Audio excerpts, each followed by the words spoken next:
Hello বন্ধুরা, কেমন আছো সবাই? আশা করি ভালো আছো। আজকে আমি ক্লাস 12 রাসায়নিক গতিবিদ্যা চ্যাপ্টারের একটা বিশেষ অংশ আলোচনা করব, খুব গুরুত্বপূর্ণ। আমি বলবো তোমরা যারা এই চ্যাপ্টারের আগের ভিডিওগুলো দেখোনি তারা এই চ্যানেলে এই আই বাটনে ক্লিক করে তোমরা আগের ভিডিওগুলো দেখে নিয়ে তারপর এই ভিডিওতে আসবে, ঠিক আছে?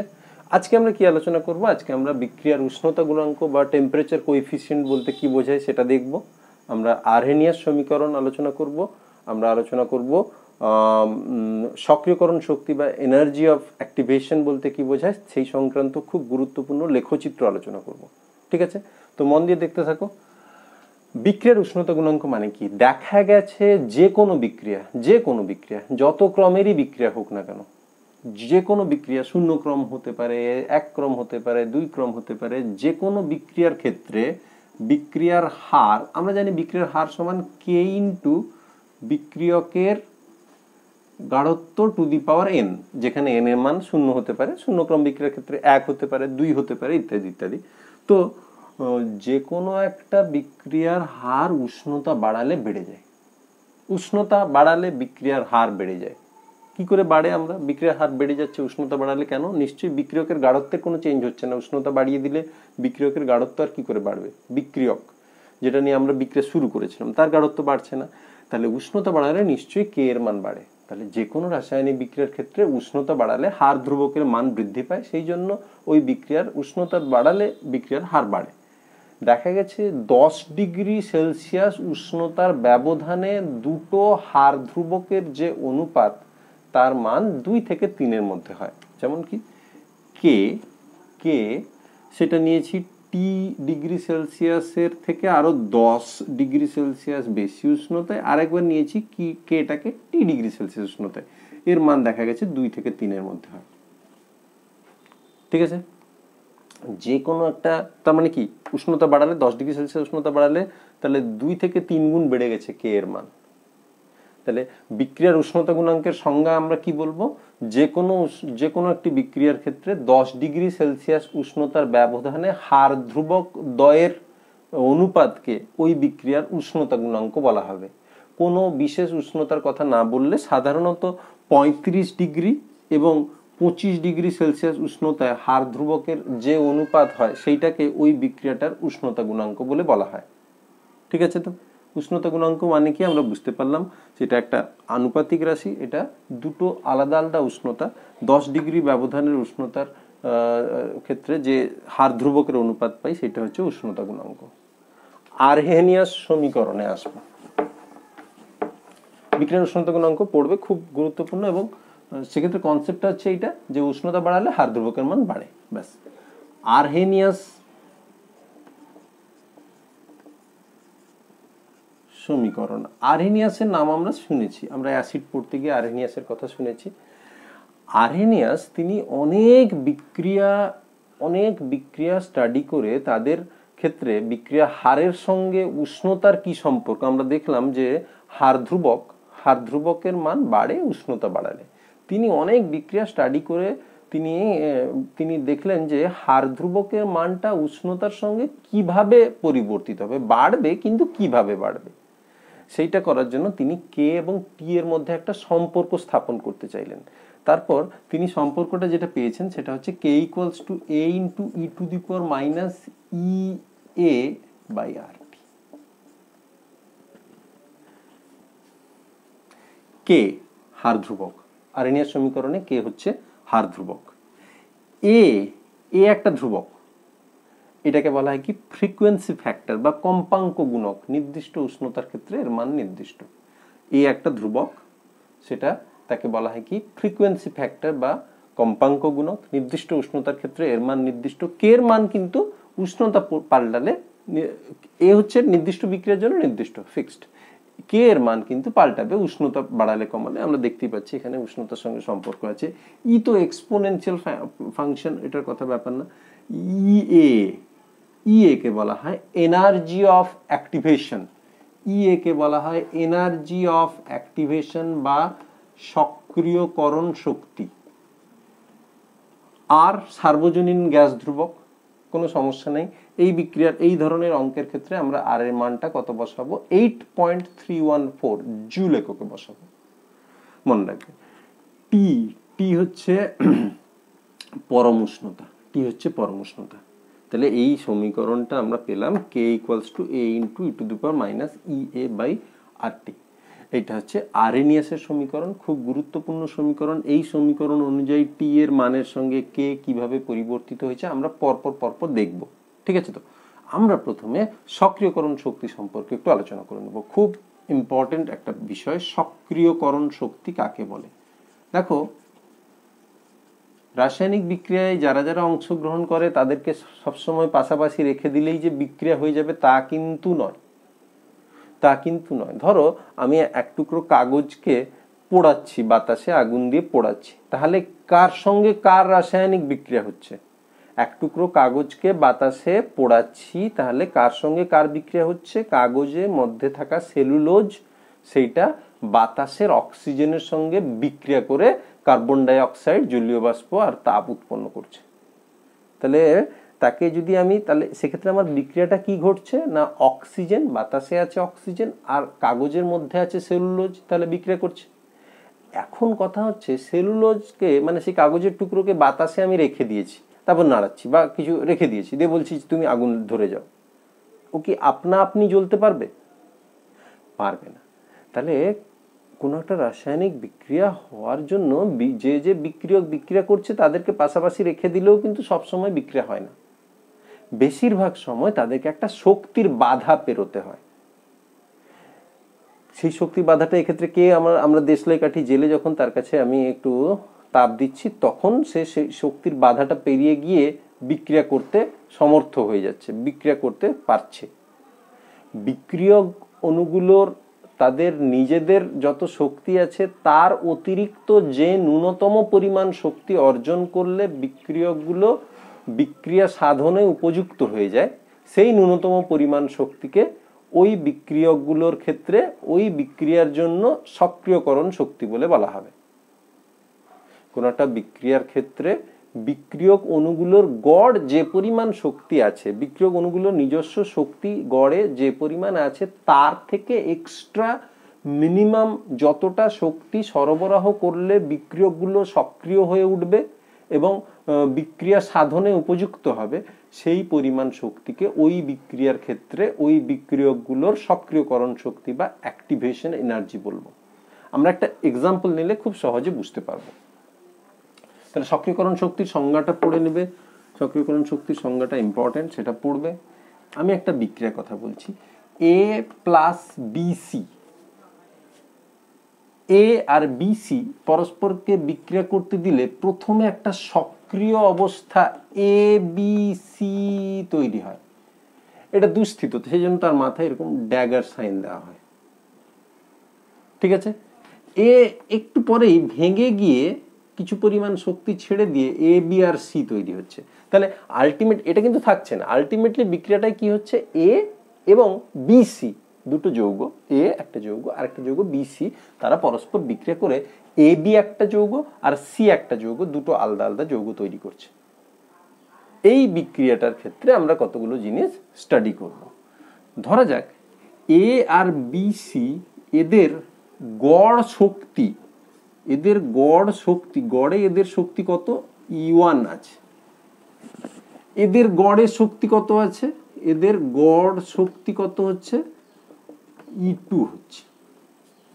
যে মাঝখানে একটা অন্তর্বর্তীকালীন সক্রিয় অবস্থা সৃষ্টি হয়েছিল তার গড় শক্তি কত, EX হয়েছে। এবার দুটো কন্ডিশন অ্যারাইজ করতে পারে।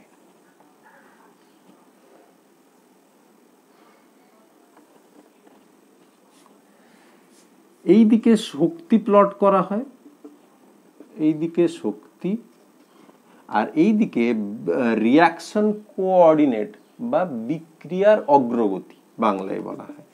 বিক্রিয়ার অগ্রগতি মানে কি, বিক্রিয়া যে হচ্ছে না, কিছু পুরাতন বন্ধন ভাঙছে, কিছু নতুন বন্ধন তৈরি হচ্ছে, সেই যে ঘটনাগুলো পরপর ঘটছে সময়ের সাপেক্ষে, সেইটাকে আমরা বিক্রিয়ার অগ্রগতি বলি। ধরা যাক বিক্রিয়ক পদার্থগুলোর শক্তি এতটুকু, এখানে কি আছে এ এবং বিসি আছে।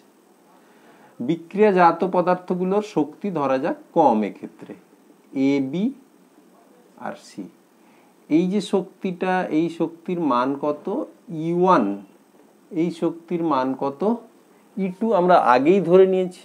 এক্ষেত্রে আমরা কি দেখছি, বিক্রিয়কের শক্তি বেশি, E1 is greater than E2। E1 থেকে E2 ডিরেক্টলি চলে আসছে না, কি হচ্ছে E1 থেকে প্রথম একটা সক্রিয় অবস্থার তৈরি হচ্ছে, এটা হচ্ছে ABC ড্যাগার। সেই সক্রিয় অবস্থাটা ভেঙে গিয়ে আবার E2 তে পরিণত হচ্ছে। এই শক্তিটা, এই যে শক্তিটা, এটা কত, এটা শক্তির মান কত EX। এই যে আমি এটা বললাম, এটা এক ধরনের বিক্রিয়ার কথা বললাম। আরেক ধরনের বিক্রিয়ার ক্ষেত্রে এটা হতে পারে নাকি, দেখো তো E1, এ আর বিসি এদের শক্তি E1 মানে এইখান থেকে এইটুকু E1। এবার উৎপন্ন যে পদার্থ তাদের শক্তি E2, A B R C এর শক্তি। এমনকি হতে পারে না যে বিক্রিয়াজাত পদার্থের শক্তি বিক্রিয়কের থেকে বেশি, হতে পারে। E2 এর মান, এক্ষেত্রে দেখো E2 এর মান বেশি, E1 এর মান কম। এক্ষেত্রেও কিন্তু E1 থেকে E2 সরাসরি হবে না, E1 থেকে প্রথমে একটা অন্তর্বর্তীকালীন সক্রিয় অবস্থার সৃষ্টি হবে, সেখান থেকে E2 আসবে। এখানে কি, এখানে শক্তি কত EX, এখানে কি আছে এ বি সি ড্যাগার আছে, ঠিক আছে। এবার দেখো এই যে বিক্রিয়াটা না, এই বিক্রিয়াটাকে বলা হয় তাপদায়ী বিক্রিয়া। কেন একটু পরে বুঝছি। এটাকে বলা হয় তাপগ্রাহী বিক্রিয়া, ঠিক আছে। তো এটা তাপদায়ী বা এক্সোথার্মিক, এটা তাপগ্রাহী বা এন্ডোথার্মিক বিক্রিয়া। এবার দেখো এই প্রথমে আমরা তাপদায়ী বিক্রিয়ার ক্ষেত্রে ভাবি বা তাপগ্রাহী বিক্রিয়ার ক্ষেত্রে যা ইচ্ছা ভাবতে পারি, আমাদের কোনো সমস্যা নেই। যে বিক্রিয়ক পদার্থগুলোর সক্রিয়করণ শক্তির মান কত না, তাদের গড় শক্তির অতিরিক্ত যে পরিমাণ শক্তি অর্জন করলে তারা সক্রিয় হয়ে উঠছে, সেই পরিমাণ শক্তি, অর্থাৎ এখান থেকে এইটুকু যে পরিমাণ শক্তি, সেটাকে EA1 বলে ভাবতে পারি। আবার এদের ক্ষেত্রেও বিক্রিয়াজাত, যদি বিক্রিয়াটা উল্টো হয়, মানে এ বি আর সি মিলে যুক্ত হয়ে যদি এ আর বি সি তৈরি করতে চায়, সেক্ষেত্রে এদের সক্রিয়করণ শক্তি কত ভাবো, এখান থেকে এইটুকু যে শক্তি, সেটা EA2 ভাবলাম, ঠিক আছে। তাহলে দেখো EA1 সমান কত, বা বিক্রিয়ক পদার্থের সক্রিয়করণ শক্তির মান কত না EX মাইনাস E1। এখান থেকে আমি কি পাচ্ছি, E1 সমান EX মাইনাস EA1। বিক্রিয়াজাত পদার্থের ক্ষেত্রে বিক্রিয়াজাত পদার্থের সক্রিয়করণ শক্তি মানে কি, মানে তাদের নিজস্ব শক্তির অতিরিক্ত যে পরিমাণ শক্তি, মানে এখান থেকে এইটুকু, এই পরিমাণ শক্তি অর্জন করলে তারা সক্রিয় হয়ে উঠবে। সেক্ষেত্রে EA2, energy of activation of products, বিক্রিয়াজাত পদার্থগুলো 2 বলা হচ্ছে, equals to EX minus E2। এখান থেকে পাবো আমরা E2 সমান EX minus EA2, EX minus EA2। একই জিনিস এক্ষেত্রেও প্রযোজ্য, এবার দেখো এই বিক্রিয়ার ক্ষেত্রে বিক্রিয়ার এনথালপি ডেল্টা H সমান কি হবে, বিক্রিয়ার এনথালপি পরিবর্তন কত না, বিক্রিয়াজাত পদার্থের এনথালপি মাইনাস বিক্রিয়কের এনথালপি, মানে E2 মাইনাস E1, E2 কত পেয়ে গেছি আমরা, EX minus EA2 minus EX minus EA1। Delta H সমান কত, EA1 minus EA2 minus EA2। বিক্রিয়ক পদার্থের সক্রিয়করণ শক্তি মাইনাস বিক্রিয়াজাত পদার্থের সক্রিয়করণ শক্তি। E(a1) গ্রেটার দেন E(a2) হলে delta H will be, E(a1) যদি E(a2) থেকে বেশি হয় delta H will be greater than 0। সেক্ষেত্রে কোন বিক্রিয়াটা নির্দেশিত হচ্ছে বলতো? E(a1) E(a2) থেকে বেশি। E(a1) বড় না E(a2) বড়? এখানে দেখতে পাচ্ছি আমরা E(a2) বড় দেখতে পাচ্ছি।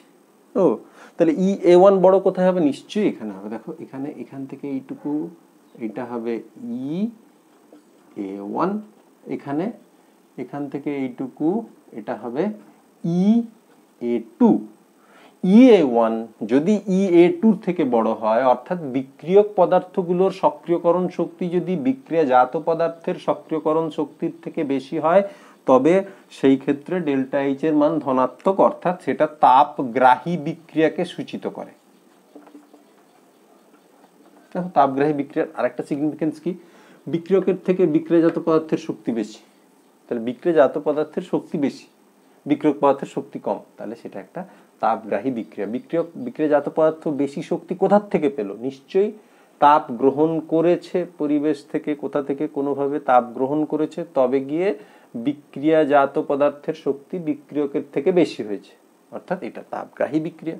আবার এক্ষেত্রে আমরা জানি শক্তির সৃষ্টি কিংবা বিনাশ নেই। বিক্রিয়ক পদার্থের শক্তির তুলনায় বিক্রিয়াজাত পদার্থের শক্তি কম। কি করে কম হলো? নিশ্চয়ই কিছু পরিমাণ শক্তি ত্যাগ করেছে। ঠিক আছে? তো E(a1) গ্রেটার দেন E(a2) হলে ডেল্টা এইচ গ্রেটার দেন 0 তাপগ্রাহী বিক্রিয়াকে নির্দেশিত করছে। আবার E(a1) লেস দেন E(a2) হলে, যেমনটা এখানে হলে, ডেল্টা এইচ লেস দেন 0 হবে।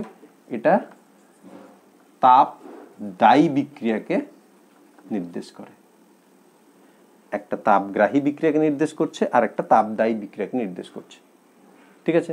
আশা করি বুঝতে পারলে। এবার এটা দেখার পর তুমি বইটা দেখবে, বই থেকে দেখে তুমি লিখতে পারার মতো করে নেবে। তাহলে বইতে যত অনেকটা লেখা রয়েছে, তুমি অতটা লেখাকে একটু অ্যাভয়েড করে ম্যাথমেটিক্যাল দিকগুলোকে বলতে হবে, গ্রাফটাকে সুন্দরভাবে পরিষ্কার করে দুটো গ্রাফকে আঁকতে পারতে হবে। ঠিক আছে? তো ব্যাপারটা বুঝতে পেরে গেছো? এটা E(x) ছিল, এটা E(1) ছিল, এটা E(2) ছিল। E(a1) মানে কি, E(a2) মানে কি বুঝতে পেরে গেছো? এখানে ছবিতে সিমিলারলি এঁকে দিবে, শুধু এই ওপর নিচের ব্যাপারটা এখান থেকে হয়ে উপরে থেমে যাবে। দেখো এখান থেকে হয়ে উপরে থেমে গেছে। ঠিক আছে? তো সক্রিয়করণ শক্তি মানে কি? তাহলে আমরা বুঝে গেলাম যে বিক্রিয়ক অণুগুলোর গড় শক্তির অতিরিক্ত যে ন্যূনতম পরিমাণ শক্তি, মানে সবচেয়ে কম যতটা শক্তি অর্জন করলে তারা বিক্রিয়া করার উপযুক্ত হয়ে যায়, সেটা হচ্ছে সক্রিয়করণ শক্তি। ঠিক আছে? তো তাপদায়ী বিক্রিয়ার ক্ষেত্রে কি, তাপগ্রাহী বিক্রিয়ার ক্ষেত্রে কি, সেটা আমরা দেখে নিলাম। এবার আমরা এই যে আরহেনিয়াস সমীকরণটা দেখেছিলাম, সেই সমীকরণের কতগুলো বিশেষ দিক আমরা আলোচনা করব। দেখো আরহেনিয়াস সমীকরণে আমরা E(a) কে প্রথমবার পেয়েছি। এবার আরহেনিয়াস সমীকরণে আর বাকি যেগুলো আছে, a × e⁻(Ea/RT)। ঠিক আছে? তো এবার দেখো এই সমীকরণের একটা বিশেষত্ব হচ্ছে কি, যে এখানে Ea এর একক RT এর এককের সাথে সমান। RT এর একক Ea এর এককের সাথে সমান, কারণ e⁻ সামথিং যেটা না, এটা একটা বিশুদ্ধ সংখ্যা, এর কোনো একক হতে পারে না। এটা একটা বিশুদ্ধ সংখ্যা।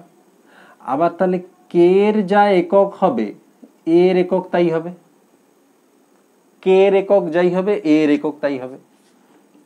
k এর একক সমান a এর একক। k এর একক আবার বিক্রিয়ার ক্রমের উপর নির্ভর করে। প্রথম ক্রম বিক্রিয়ার ক্ষেত্রে k এর একরকম একক, দ্বিতীয় ক্রম বিক্রিয়ার ক্ষেত্রে একরকম, শূন্য ক্রম বিক্রিয়ার ক্ষেত্রে একরকম। a এর এককগুলো সেইভাবে পাল্টাতে থাকবে। ঠিক আছে? তো RT এর একক আর Ea এর একক সমান। কিরকম আমরা একটু মজা করে দেখে নিই। RT মানে কি? আর এর একক কি? আর এর একক এসআই পদ্ধতিতে বলো, joule, mole inverse, kelvin inverse. T এর একক কি? কেলভিন। সমান হচ্ছে কি তাহলে? Joule mole inverse, joule per mole E এর একক, এনার্জি অফ অ্যাক্টিভেশন তার একক হচ্ছে জুল পার মোল, ক্যালোরি পার মোল ইত্যাদি ইত্যাদি। ঠিক আছে, তো কে এর একক এ এর এককের সঙ্গে সমান হবে, ই টু দি পাওয়ার এটা একক বিহীন হবে, এটা একক বিহীন হওয়ার জন্য ই এ তার একক যত আর টি তার একক তত হবে, ফলে কেটে গিয়ে এটা একক বিহীন একটা অংশ হবে।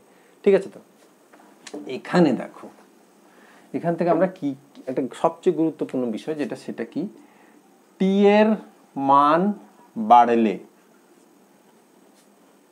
টি এর মান বাড়লে কি হবে গো, ই এ বাই আর টি, এটা কি হবে, ই এ বাই আর টি এর মান কি হবে, অ্যাকচুয়ালি টি এর মান বেশি, লবের মান বেশি, তারপর এটা মান কমবে, কমবেকে আমি নিচের দিকে তীর চিহ্ন দেখাবো, বাড়বেকে উপর দিকে দেখাবো, ই এ বাই আর টি এর মান কমবে, e to the power minus E A by R T এর মান, ই টু দি পাওয়ারে মাইনাস আছে, আচ্ছা এই জিনিসটার মান কমছে, টু দি পাওয়ারে মাইনাস আছে মানে আলটিমেটলি এটার মান বেড়ে যাবে, ই টু দি পাওয়ার সামথিং এর মান যত, ই টু দি পাওয়ার তার থেকে বেশি কিছুর মান বেশি, মানে ই টু দি পাওয়ারে জিনিস যত বাড়ে তত বাড়তে থাকে, তাহলে এটা যেহেতু কম হচ্ছিল ই টু দি পাওয়ার মাইনাস, সেইটার মান অ্যাকচুয়ালি বেশি হবে, তাহলে টি বাড়লে এখান থেকে কি হচ্ছে, টি বাড়লে তার মানে টি বাড়লে এই জিনিসটা বাড়ছে, এর মান ফিক্সড, টি বাড়লে তাহলে কে বাড়বে,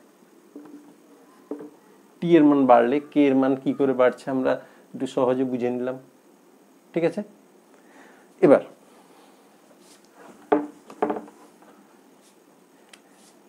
ln k ইকুয়ালস টু, এখান থেকে আমি যদি উভয় দিকে লগ বেস ই নিয়ে পাই, ln k equals to ln a plus ln e to the power minus E A by R T, और ln k equals to ln a minus E A by R T, বুঝতে পারছি, কারণ log base ই আবার ই to the পাওয়ার আছে, তার two the পাওয়ার যেটা সেটা সামনে চলে আসবে, মাইনাস ছিল মাইনাস হয়ে যাবে, और ln k মানে আমরা কি লিখতে পারি বলো তো, 2.303 ইন্টু লগ কে,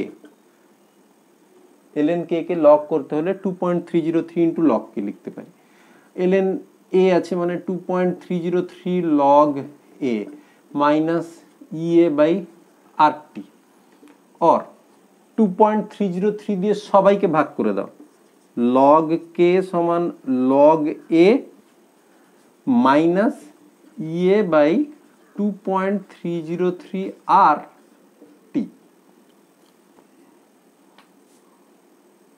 হয়েছে, ব্যাস লেখচিত্র, লগ কে ভার্সাস 1/t, দেখো এটা মানে অ্যাকচুয়ালি এটা ইন্টু 1/t না, তাহলে এটা দেখো y equals to C plus M X আছে, দেখে নাও মাইনাস ছিল আমি মাইনাসই রেখেছি, কিন্তু প্লাস করে এটাকে করেছি, কোনো সমস্যা নেই। আমার লগ কে কে ওয়াই ভাবি, 1/t কে এক্স ভাবি, লেখচিত্রটা কেমন হবে, y equals two mx plus c, ওই টাইপের লেখচিত্র হবে, কিন্তু এখানে mটা নেগেটিভ স্লোপ পাওয়া যাবে, একটা ছেদিতাংশ পাওয়া যাবে, ছেদিতাংশ এইটুকুর মান কত, লগ এর যা মান সেইটা মান হবে, এই সরলরেখার নতি কত হবে, নতি কত, নতি সমান মাইনাস ই এ বাই 2.303 আর, নতি হচ্ছে মাইনাস ই এ বাই 2.303 আর, হয়েছে।